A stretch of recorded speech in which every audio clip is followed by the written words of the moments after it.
അങ്ങനെ ഫൈനലി നമ്മുടെ കോളേജിലും ഇഫ്താർ പ്രോഗ്രാം വെച്ചിട്ടുണ്ടായിരുന്നു കേട്ടോ. ആദ്യം പോണില്ല എന്നൊക്കെ വിചാരിച്ചിട്ട് പെട്ടെന്ന് പോകാമെന്നൊരു തോന്നൽ. അങ്ങനെ വേഗം റെഡിയായി ഊബർ ബുക്ക് ചെയ്തു. ഊബറിലാണ് കേട്ടോ പോണേ. എന്നിട്ട് നമ്മളവിടെ എത്തിയപ്പോൾ 1.5 മണിക്കൂർ ലേറ്റ് ആയിരുന്നു. എല്ലാവരും നോമ്പ് വന്നതിന് ശേഷം കേട്ടോ നമ്മൾ എത്തിയത്. ആദ്യം സ്റ്റാർട്ടിങ് സംഭവങ്ങളൊക്കെ എടുത്ത് നേരെ അത് കഴിക്കാനിരുന്നിട്ടുണ്ടായിരുന്നു കേട്ടോ. പിന്നെ അപ്പോഴേക്കും ഫോട്ടോ എടുക്കുന്ന പരിപാടിയൊക്കെ ആയിരുന്നു. അത് കഴിഞ്ഞ് കുറച്ച് പേരുടെ ഡാൻസും കാര്യങ്ങളും പരിപാടിയൊക്കെ ഉണ്ടായിരുന്നു. അങ്ങനെ അതൊക്കെ കണ്ടുകൊണ്ടിരുന്നു.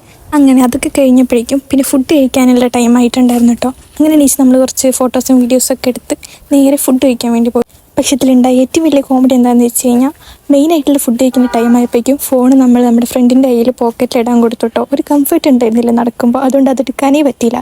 പിന്നെ അവസാനം ഡെസേർട്ടൊക്കെ കഴിച്ച് ഏറ്റവും മേലത്തെ ഫ്ലോറിൽ പൂൾ ഉണ്ടായിരുന്നു. അപ്പോൾ അത് കാണാമെന്ന് വിചാരിച്ച് നമ്മൾ 3 പേരും കൂടെ മുകളിൽ പോയപ്പോൾ പൂളൊക്കെ ക്ലോസ് ചെയ്തിട്ടുണ്ടായിരുന്നു കേട്ടോ. അവിടെയും മൂഞ്ചി. അങ്ങനെ അതും കാണാൻ പറ്റിയില്ല.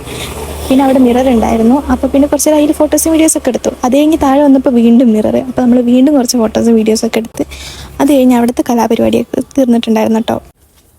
പിന്നെ നേരെ ഒരു ഊബറും ബുക്ക് ചെയ്ത് നേരെ തിരിച്ച് ഹോസ്റ്റലിലേക്ക് വന്നു കേട്ടോ. ഇഫ്താർ വിശേഷങ്ങൾ ഇത്രയൊക്കെ ഉള്ളു. അപ്പോൾ അടുത്ത വീഡിയോയിൽ കാണാം. ബൈ.